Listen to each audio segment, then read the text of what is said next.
পত্রিকায় আবারও রাজনৈতিক কার্টুন দেখতে চেয়েছেন বিএনপির ভারপ্রাপ্ত চেয়ারম্যান তারেক রহমান।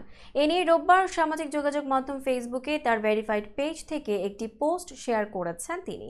পোস্টে তারেক রহমান লেখেন, আমি গভীরভাবে আনন্দিত যে বাংলাদেশে রাজনৈতিক কার্টুন আঁকার স্বাধীনতা পুনরুদ্ধার হয়েছে। 2006 সালের আগে বাংলাদেশি কার্টুনিস্ট, বিশেষ করে শিশির ভট্টাচার্য, প্রায়ই আমার মা ও আমাকে নিয়ে কার্টুন তৈরি করতেন। তিনি লেখেন, গত 15 বছরে আমরা কার্টুনিস্ট আহমেদ কবির কিশোরকে জোরপূর্বক গুমের শিকার হতে দেখেছি।